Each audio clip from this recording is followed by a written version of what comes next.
Hey guys, so if you need help figuring out what to do in your yard and you're thinking of using an online website to help you design your landscaping, hardscaping, whatever for your backyard, you found the right video. So this is basically just going to be me talking about maybe some positives, some negatives, and the most important thing is what are the right questions you should ask. We have so many customers that come in with these designs into the garden center looking to do their work themselves, and we've just noticed so many things that if the customer would have asked a question about this or that during the process, it would have just it made their project like 10 times better. Who you guys are going to choose. I can't help too much with, I'm not going to give any reviews today on who I think is the best. I have not spent enough time. I'm not claiming to be some guru of who you should choose online. You're gonna have to make that decision for yourself, but I'm gonna try to give you some advice that will help you ask the right questions while you're going through their websites and picking things. The pros of choosing something like this are gonna be, especially for people that would rather not have to deal with people in person, that's gonna be the biggest win. So for people that want to just send some pictures, video, and get something back and find a contractor and have like very little human interaction, that's gonna be the way to go about it. To kind of explain the landscape design industry a little bit, starting at like the baseline is you're going to have somebody that mows your yard and is a landscaper. They know how to plant plants and so on and so forth, but they may not have the design background to understand how to frame the house properly. And so you're going to get that base level guy that or gal that's going to come and design something for you, but it's going to be a hand sketch. It's going to be just to talk about. Next level up is going to be somebody that is a designer, and that can be either on the web, which is one category, or you have a landscape company that also does design work, right? So you've got a install company, not just a lawn maintenance. And then the last kind of what I think is looked at as the upper echelon is a landscape architect, right? So they've gone through way more schooling, certification, so on and so forth. And that is what portrays this image of this really high price. They are way more educated on so many things in the landscape world, how to design grades and different things that are beyond what most residential homeowners need. Price points. So go back to those four categories of, I believe, how you can do a project in your yard. Starting with that landscaper that is going to point and do a little hand sketch. Those typically are going to be something more on the absolute free side, okay? But are you getting the level of expertise to design what you want? That's a question. You're going to have the online price point be very similar to somebody that is a landscape designer, not an architect. When you get into the architect, right? So stepping back, you do a typical yard in Jacksonville, you can probably find, Yard Zen or something like that might charge $600 to do a design for you, or $1,000. But you can actually, I think, find a comparable price from a company that installs the plants that will do that similar price. There's probably even some companies that still do it for free for that same kind of level. But when you go to a landscape architect, that's where those fees, they exponentially turn into $4,000 to $10,000. These websites do a pretty good job telling you they cannot guarantee availability.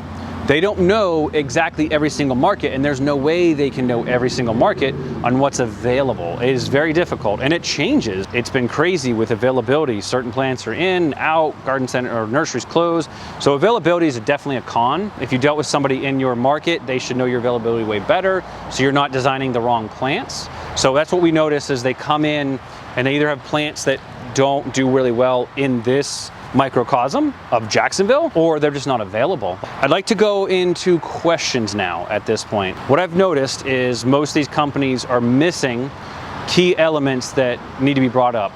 So I know a lot of you guys are just exploring. That's the first step for most consumers, is just exploring their dream. What is their dream going to cost? Okay, it's $100,000. Well, I was factoring 25. So what happens when you do these online companies is you get this really cool project going, and you get maybe a price. We've gotten some of them, so they send it to us, ask us if we're willing to bid it, and we say, yes, we are willing to bid it. And then if we get in touch with a homeowner, then we can talk budgets. So we put a price together with the pictures that you guys have submitted to these companies and put a budget together and see if that's even in the wheelhouse. That's the starting point. But the biggest problem is we always realize there are 2 to 3 things that are being missed in the design concept, okay? So the questions or things that you're just going to want to address eventually, some of them that are being missed on most of these companies are how to address the irrigation. That's never asked, right? How do you address the irrigation?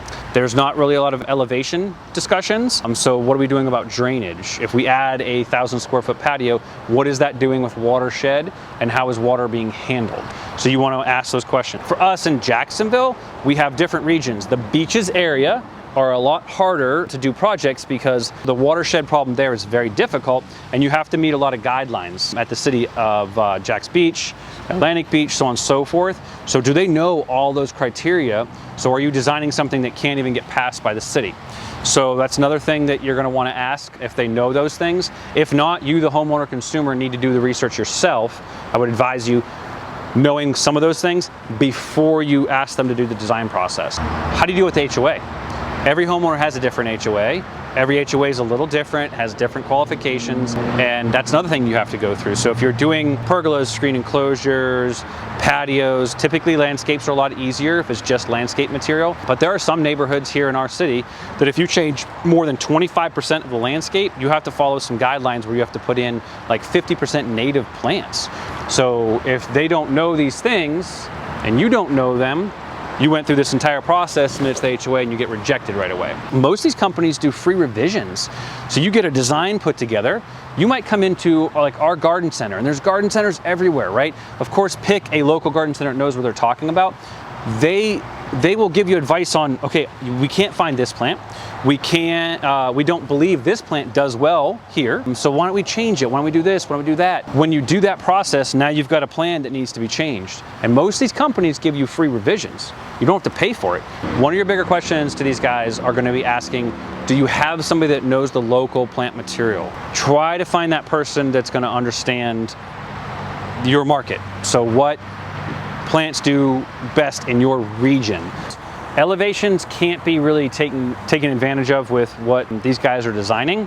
I would think it'd be even behoove you to see if you can find any elevation changes. This is something we use with tools like lasers and such to figure these things out, to see how much you can actually do with fall, meaning your patio. Can you even do the patio? Because as you get out 20 feet, now you got it dropping off 18 inches. Okay, 18 inches is fine, but here in Jacksonville, if you go beyond 30 inches of a drop, you need hand railing. Knowing those elevations and trying your best to explain what that is to that person online, because without seeing it and then measuring it, it's a little bit harder. Dream big, because you can always, like my company here in Jacksonville, I would say 80 to 90% of the customers we deal with probably do it in phases. I'm talking about the bigger projects. If you're just looking to do curb appeal in the front yard, that's one thing.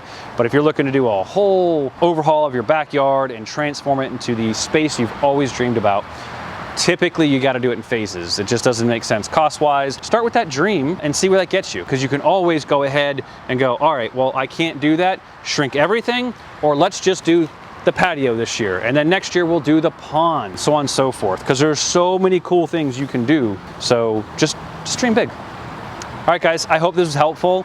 Let us know in the comment section if you have more questions, because like I said, we can either just answer them in there if there's really easy, or if there's enough, we can just reshoot this video. I want this to be super helpful. I want it to reach a lot of people and make a difference. All right, guys, have a good day.